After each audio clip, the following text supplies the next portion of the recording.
ഇങ്ങനെ കൈയായിട്ട് പിടിച്ചിട്ട് ഇരുന്നപ്പോ ഹംദും സലാത്തും ഒക്കെ കാലിയാരി ചൊല്ലാൻ തുടങ്ങിയിട്ടുണ്ട്.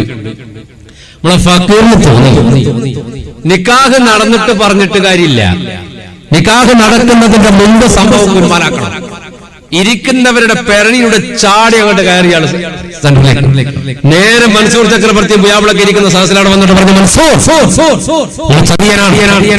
വഞ്ചകനാണ്, പറഞ്ഞ വാക്ക് പാലിക്കാൻ നട്ടല്ലില്ലാത്ത രാജാവിന്റെ രാജ്യത്തെ പ്രജയാ ഞാൻ എന്ന കാര്യത്തിൽ മൻസൂർ ചക്രവർത്തി മംഗലപ്പന്തലി ജനങ്ങളുടെ ഇടയിൽ ഇങ്ങനെ വിളിച്ചോളൂ കയ്യാണ്ട് മരിച്ചു പുയാപ്പിള ചാടി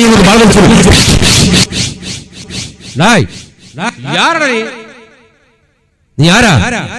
എന്റെ പെൺകുട്ടിയുടെ മംഗലപ്പന്തലായത്, നിക്കാഹിന്റെ വേദി അലങ്കോലപ്പെടുത്താമെന്നാൽ ഉറയിൽ കിടക്കുന്ന വാളായത് വലിച്ചൂരി നിന്റെ തല ഞാൻ കൊത്തും, അതുകൊണ്ട് പോ.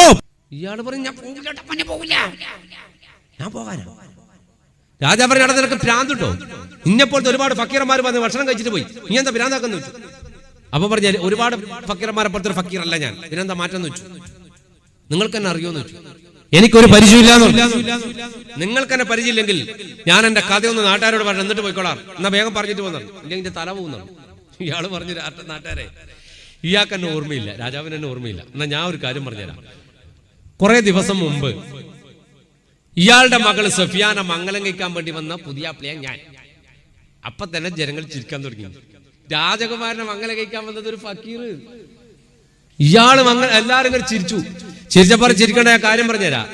ഞാൻ മംഗലം കഴിക്കാൻ വേണ്ടി വന്നപ്പോ ഇയാൾ എന്നോട് പറഞ്ഞു ഒരു പിടി മുത്ത് വേണം മഹറായിട്ട്. ഞാൻ ആ മുത്തം തേടി പോയതാ. അപ്പോഴവിടെ മംഗലം. ഇത് തെറ്റല്ലേ? ഇത് അനീതിയല്ലേ? പറഞ്ഞ വാക്ക് പാലിക്കാൻ നട്ടലുള്ള രാജാവാണെങ്കിൽ പണിയെടുക്കാൻ പറ്റോ? അപ്പോഴാ രാജാവ് അങ്ങനെ നോക്കിയത്, അത് ശരിയാണ്, ആ ചങ്ങായി എന്നെയാ ഈ ചങ്ങായി. നാട്ടുകാരെ ശരിയാണ്, ഇയാൾ പറഞ്ഞ കാര്യം ശരിയാണ്. ഇയാൾ മംഗലം കഴിക്കാൻ വന്നിട്ടുണ്ട്, ഞാൻ ഒരു പിടി മുത്ത് മഹറായിട്ട് കൊണ്ടുവരാൻ പറഞ്ഞിട്ടുണ്ട്.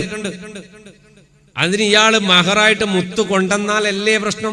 ഫക്കീർ പറഞ്ഞു ആര് പറഞ്ഞു മുത്തില്ല എന്ന് ഞാൻ കാണിച്ചു തരാം. ഇതങ്ങോട്ട് അയച്ചിട്ട് ഇങ്ങനെ ഇട്ട് ഒരു പിടി വെള്ളം കോരിയതിന് കണക്കാണ് മുത്ത്.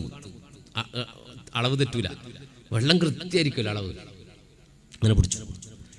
സത്യത്തിൽ രാജാവിന്റെ കണ്ണു തള്ളിപ്പോയി. വെട്ടിത്തിളങ്ങുന്ന മുത്തിയാളെ കയ്യിൽ കണ്ടപ്പോ ഒരു പിടി കൃത്യമായിട്ടുണ്ട്. രാജാവ് പെട്ടെന്ന് പറഞ്ഞു ഒറിജിനൽ അല്ല ഡ്യൂപ്ലിക്കേറ്റ്. ഒറിജിനലൊക്കെ കിട്ടൂലെന്ന് ഉറപ്പാ. ഒറിജിനൽ അല്ല ഡ്യൂപ്ലിക്കാന്ന് പറഞ്ഞു. മൂപ്പര് പറഞ്ഞു ഒറിജിനലാണോ ഡ്യൂപ്ലിക്കേറ്റ് തീരുമാനിക്കേണ്ടത് മുത്തിനെ കുറിച്ച് ഒന്നും അറിയാത്ത നമ്മളല്ല. രത്നവ്യാപാരികളെ, സ്വർണ്ണ വ്യാപാരികളെ, മുത്ത് വ്യാപാരികളെ വിളിക്കും, അവര് പരിശോധിക്കട്ടെ, എന്നിട്ട് ഇതിന്റെ കൃത്യമായ കാര്യം പറയട്ടെ, എന്നിട്ട് ബാക്കി നോക്കാറുണ്ട്. മംഗലപ്പന്തലിൽ പങ്കെടുത്ത ഒരുപാട് രത്നമുത്ത് വ്യാപാരികൾ പങ്കെടുത്തു. അവരെല്ലാം കൂടി മുത്ത് വാങ്ങി ഒരു മുറിയിൽ കൊണ്ടുപോയി പരിശോധന ആരംഭിച്ചു.